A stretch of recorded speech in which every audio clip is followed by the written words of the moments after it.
कर्मजम बुद्धि युक्ता ही फलम त्यक्त्वा मनीषिण जन्म बंध विनिर्मुक्ता पदम गच्छन्ति अनामयम। अभी देखिए क्या शब्द यूज किया, अनामयम। ये अनामयम, ये ऐसी अवस्था है, अनामयम एक ऐसी अवस्था है जिसमें किसी भी प्रकार का कोई भी दुख भासेगा ही नहीं। समझ में आ रहा है? अनायम अनामयम ये ऐसी अवस्था है मन की कि कोई दुख जीवन में भासेगा ही नहीं, दुख से रहित, दुख से परे।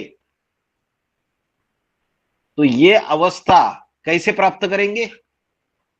दुखों से परे। सवेरे से लेकर रात तक सालों सालों से ज्ञान में चल रहे, लेकिन टेंशन, ये दुख, ये प्रॉब्लम, ये समस्या, इसमें फंसे हुए हैं ना हम सारे। तो गलती कहां हो रही है? क्या बोला? कर्मजम बुद्धि युक्ता ही फलम त्यक्त्वा मनीषिण। मनीषिण मतलब क्या? मनीषिण जो ज्ञानी है, मनीषी, मनीषी का अर्थ होता है जो ज्ञानी व्यक्ति है।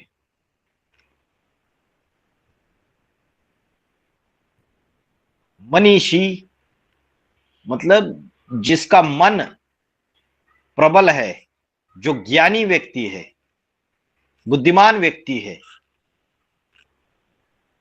तो यहां बोला जो शिव बाबा से बुद्धि लगाने वाले, बुद्धि युक्त, युक्त माना उससे बुद्धि लगाना, उससे बुद्धि का कनेक्शन जोड़ना, चाहे खाना बना रहे, चाहे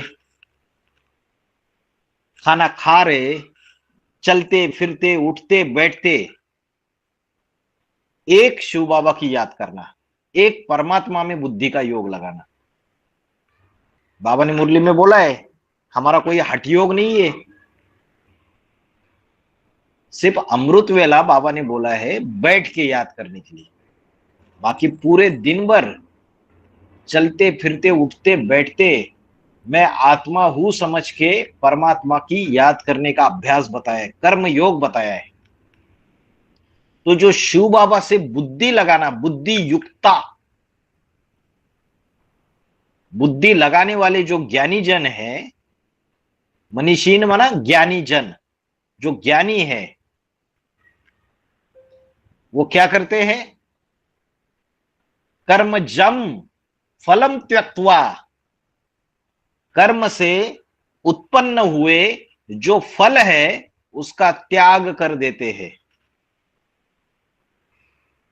आज की तारीख में जो भौतिक जगत है उसमें सभी किसके पीछे पड़े हुए? कर्म करो और कर्म के फलों के प्रति आसक्त रहो। ऐसा कर्म करेंगे तो ये फल मिलेगा। तो कर्म से उत्पन्न हुए फल को जो त्यागने वाला है, अच्छा, फल को ही त्याग देना है या फल की जो इच्छा है उसको त्याग देना है? समझो किसी ने कोई मेहनत की यज्ञ में भी और ईश्वरीय सेवा की, और उस ईश्वरीय सेवा का फल उसको मिल गया, उसका फल उसको ये मिला कि वो भगवान बाप के और नजदीक आ गया, बाबा ने उसको प्रमोशन कर दिया, लिफ्ट दे दी, कोई ऊंचे ओहदे पे यज्ञ में बिठा दिया। तो वो फल त्याग देना है क्या? फल की इच्छा को त्याग देना है, उसमें आसक्ति नहीं होनी चाहिए कि ये कर्म कर रहा हूं तो इसका ये ही फल मिले मुझे, क्योंकि आसक्ति होगी तो उससे दुख आएगा, दुख प्राप्त होगा। इसलिए जो मनीषी न माना ज्ञानी जन है वो क्या करते हैं? कर्म से उत्पन्न होने वाले फल की जो इच्छा है उसको त्यागने वाले होते हैं, और बुद्धि योग कर्म करते हुए एक परमात्मा में लगाते हैं।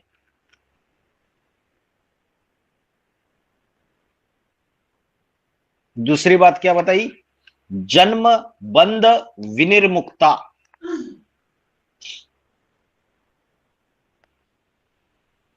ऐसा जो मनुष्य रहेगा वो मुक्त रहेगा। किस चीज से मुक्त रहेगा? जन्म, जरा, जरा माना बुढ़ापा, मरण माना मृत्यु, और जितने भी बाकी के कर्म बंधन है इन सभी से मुक्त हो जाएगा वो।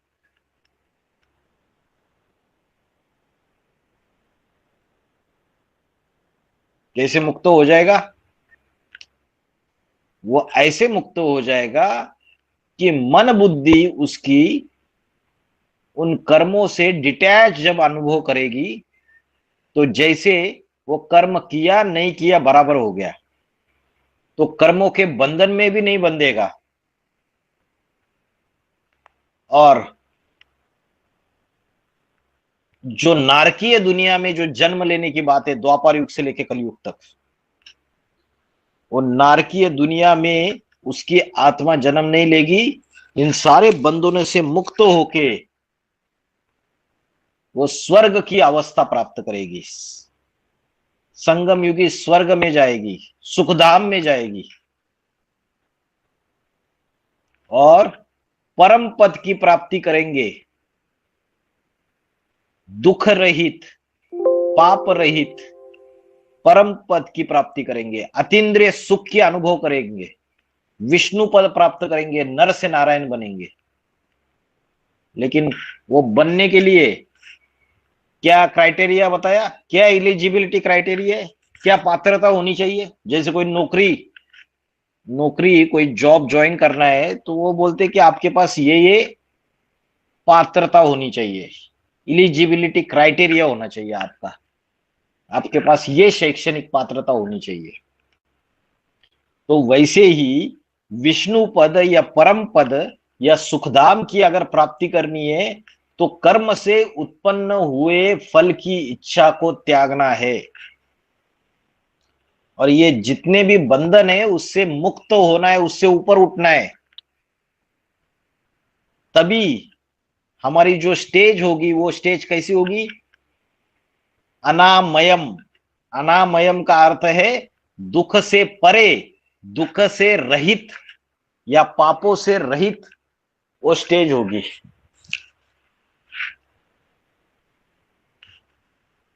और हम परम पद विष्णु पद को प्राप्त हो जाएंगे तो कर्म से उत्पन्न होने वाले फल की इच्छा को त्याग देना है, और जन्म बंध विनिर्मुक्ता, जन्म जरा मरण का जो भी बंधन है उससे मुक्त हुए